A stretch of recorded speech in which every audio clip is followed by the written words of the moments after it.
Look at the light coming from your screen right now. Did you know that this visible light is the only part of the entire electromagnetic spectrum that human eyes can actually see? The rest of it is completely invisible. Right now, radio waves from airplane radars, microwaves from television broadcast, and infrared waves are continuously passing right through our body. But they do not harm you because they are strictly non-ionizing radiation. They simply do not possess enough energy to break human DNA. But there is a massive hidden boundary on this spectrum.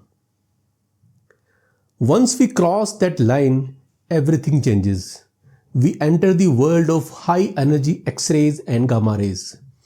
This is ionizing radiation, and it is this exact weapon we use to kill cancer cells. We are going to break it down completely. Let us begin. Hello friends, before we begin, for those who are new to this channel, I am Dr. Parveen Ahlawat. I am a consultant at Rajiv Gandhi Cancer Institute and Research Center in New Delhi for over 12 years. I have been practicing and teaching oncology for more than a decade. I did my MBBS and post-graduation from CMC Vellore. Then I did my DNB at Rajiv Gandhi Cancer Institute and Research Center, New Delhi. I pursued a fellowship at the Royal Marsden Hospital in London and have later undergone specialized training in cyberknife from the United States. I have published almost 85 research articles and abstracts in PubMed Index international journals. This is the entire spectrum of electromagnetic radiation. Depending upon the frequency, basically energy on one end of the spectrum has very high energy and the other end has very low energy. You can start looking from either side. Let us start from right to left. We first have radio waves. These waves have lowest energy, that means lowest frequencies and longest wavelengths. Some of the communication, broadcasting and radar applications fall in this radio waves. When you are listening to music broadcast on your car stereo in FM radio, you are basically receiving radio waves. When you talk on mobile phone, you are using radio waves. The airplane uses radar system, that is also radio waves. These waves continuously pass right through our body without causing any harm. Next in the spectrum, we have microwaves. They have slightly higher frequency and lower wavelength and thus slightly higher energy than radio waves. The typical example is the microwave kept in your kitchen. You use to heat your food items. When you switch it on, your microwaves are turned on. When you watch a live broadcast on television, your television is actually receiving these microwaves. Remember, both radio waves and microwaves are strictly non-ionizing radiation. We are continuously exposed to these types of radiation all through our life, every single moment. But we don't get any harm from these because they do not possess enough energy to completely remove an electron from its orbit. All that they can do is temporarily excite an atom. They cannot ionize any atom. And hence, they cannot break any chemical bonds in living tissue. They cannot damage human DNA, and that is why we cannot utilize them for cancer treatment. The next type of radiation on the electromagnetic spectrum is infrared radiation. It is called infrared because it is sitting just below the red line in the spectrum. Infrared waves have higher frequencies and thus higher energies than microwaves. But you must remember this. Infrared is still strictly non-ionizing radiation. It has slightly shorter wavelengths and higher frequencies than those microwaves. But you must always remember our absolute golden rule. It does not have enough energy to completely remove an orbital electron from a stable atom. Because it cannot ionize atoms, it cannot damage DNA or cure cancer. So what actually happens when infrared radiation hits human body? When these infrared waves collide with an atom or molecule, most of their energy is absorbed without causing any structural or chemical change. Instead, the kinetic energy of the radiation is transferred directly to the atoms and molecules it hits. This transferred energy causes those molecules to rotate, vibrate, and move very rapidly. This rapid vibrating movement is then passed on to nearby molecules in the form of heat. This is exactly why infrared radiation is most often simply felt as heat, felt as warmth.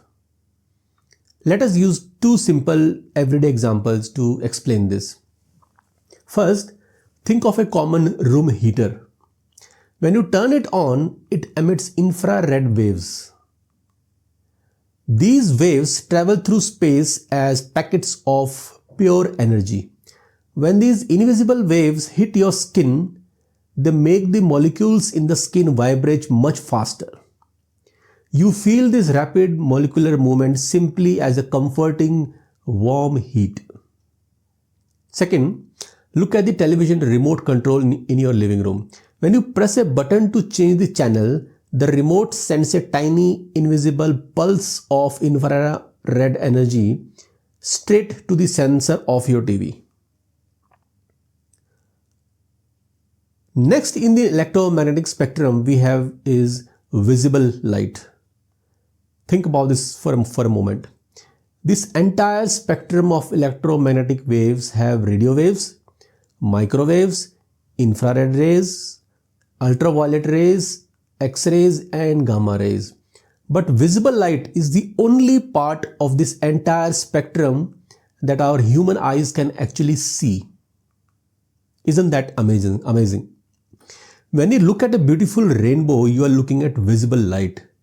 It is made up of different colors, and every single color is just a different wavelength of pure energy. Visible light itself is an entire spectrum. The red color has the lowest frequency and thus lowest energy, and the violet color has the highest frequency and thus highest energy in the visible light spectrum. How does the atom make this light? It happens simply when the outer electrons of an atom get little bit excited and jump between their outer shells. Again remember, just like radio waves, microwaves and infrared rays, visible light is strictly non-ionizing radiation. A photon of visible light simply does not have enough energy to completely remove an electron from its stable orbit. It can only excite the atom for a short time by raising an orbital electron to a slightly higher energy state. Because visible light cannot ionize the atom, it cannot break the strong chemical bonds in human DNA. Therefore, it cannot kill cancer cells. Visible light is a wonderful energy because it allows us to see our patients, read our textbooks, and look at images or objects. Now let us move just past the violet color. Next type of radiation is the electromagnetic spectrum, is the ultraviolet radiation or UV rays. Their frequency is higher than visible light and thus carry more energy. How is this ultraviolet energy actually created in nature? Just like visible light, it is produced by excitation of the outer electrons in an atom. When an outer electron gets a little extra energy, it moves to an unstable, slightly higher orbit. When it quickly falls back down to its normal place, it gives out that extra energy as an ultraviolet photon. Now, you might ask, what does ultraviolet radiation do to the human body? Well, think about a very hot day in the sun. The ultraviolet rays coming from the sun are exactly what cause a person to get a sunburn, which are medically called as skin erythema. Guys, are you ready for the most exciting part of our journey? We have finally arrived at the right extreme of this spectrum. We use these types of radiation every single day in our clinics. The first is the X-rays. They have much higher frequencies and thus much higher energy than ultraviolet radiation. Here we cross a big boundary. Until now, all the radiation we talked about were non-ionizing. But X-rays are completely different because they are an ionizing type of electromagnetic radiation. This means an X-ray photon has a huge amount of energy. When an X-ray hits a stable atom, it has more than enough power to completely remove an orbital electron from its place. Why is this so exciting for us? Because of its ability to ionization, we use it every single day in our clinical practice. We use it in diagnostic department and our own radiation oncology department. We use X-rays in medical imaging to look right through the patient and clearly visualize bones and soft tissue inside the body. For example, chest X-ray. More importantly for us as oncologists, we use very high energy X-rays to treat and cure cancer. How do we make them? How are they produced?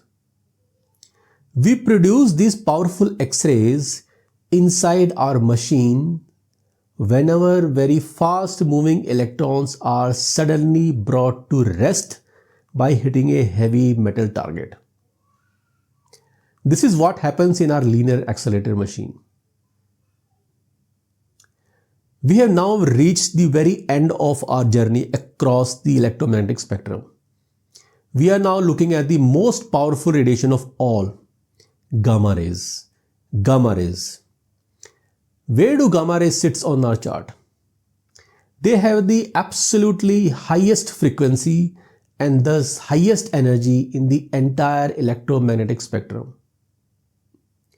Because of this very high frequency, they carry a massive amount of pure energy. Just like X-rays, gamma rays are purely ionizing radiation.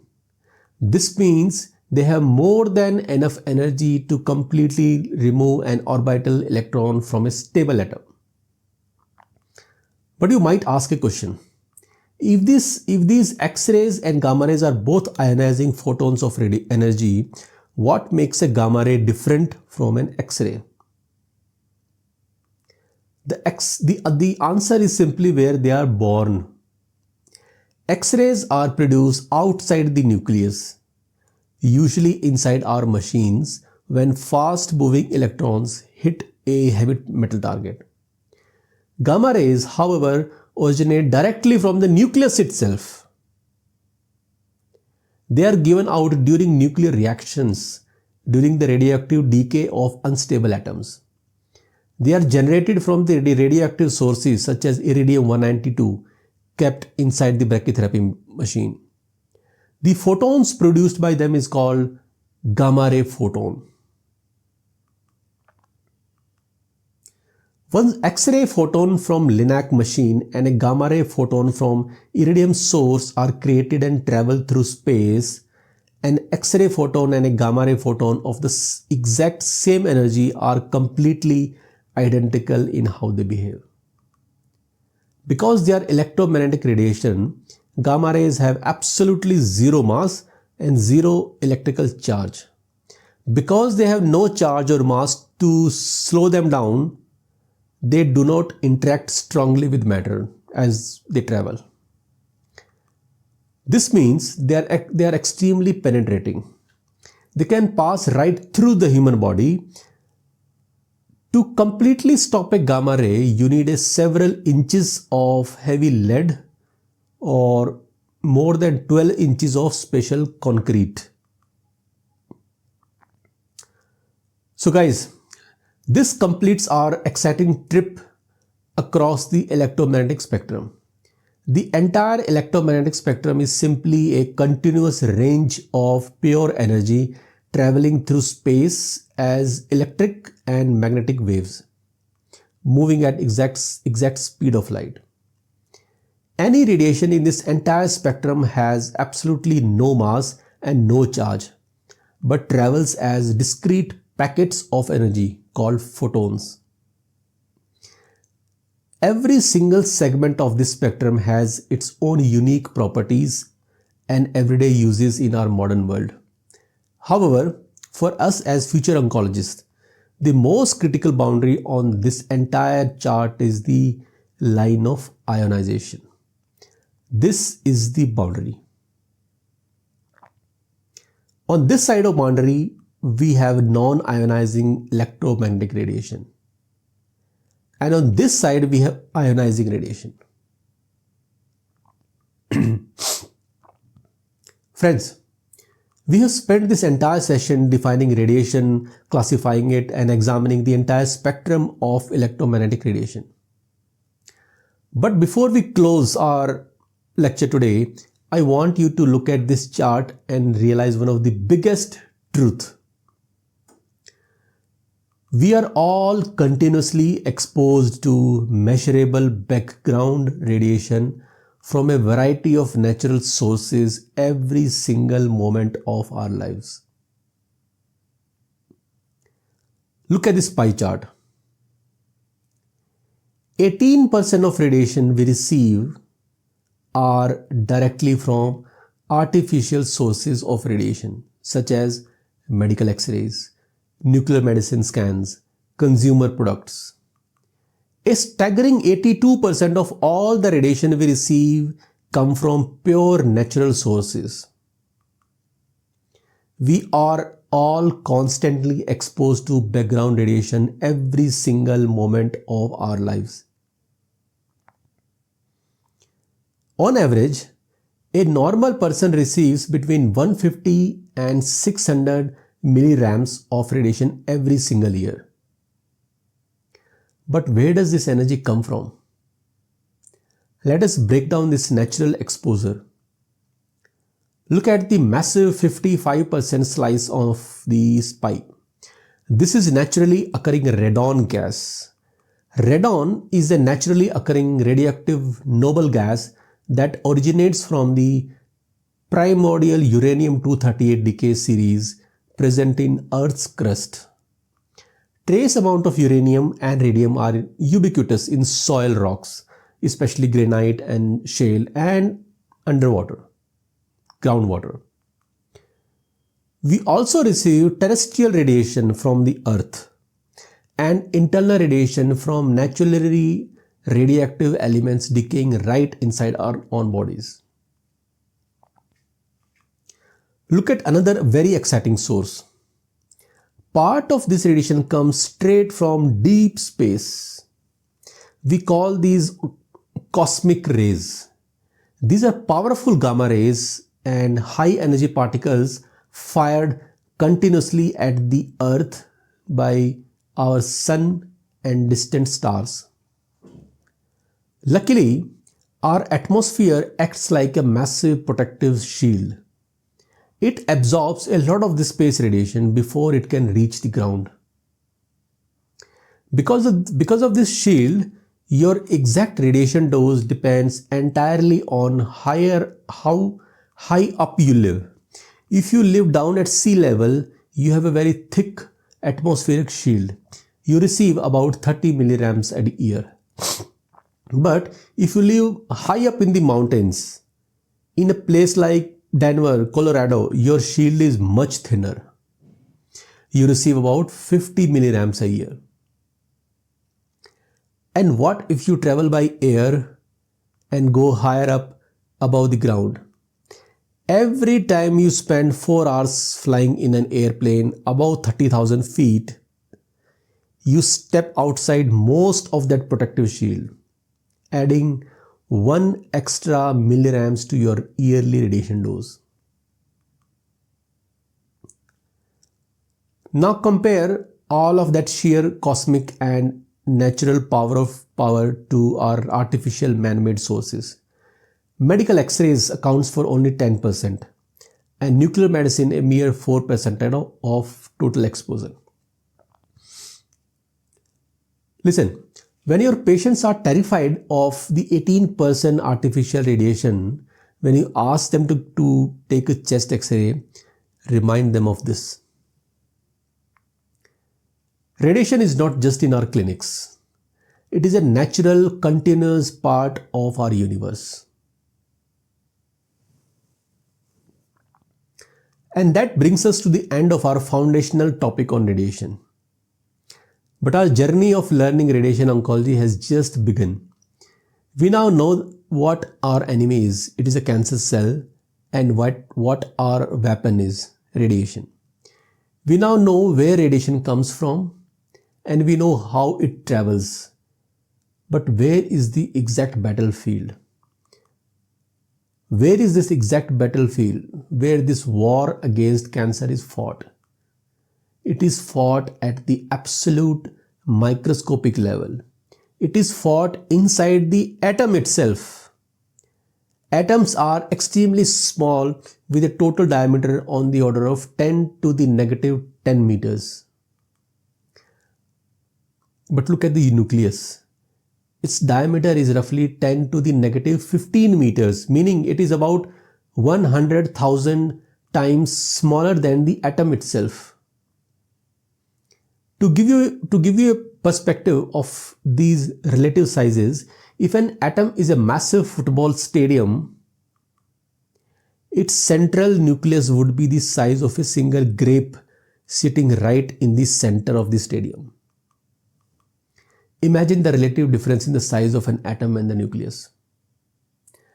So what exactly happens when our high energy clinical X-rays photon enters that massive stadium? What happens when the high energy clinical X-ray photon strike that tiny grape?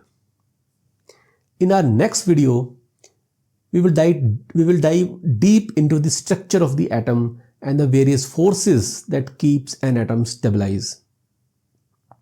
It is complete 10-mark question for your exam. I'll explain you this topic in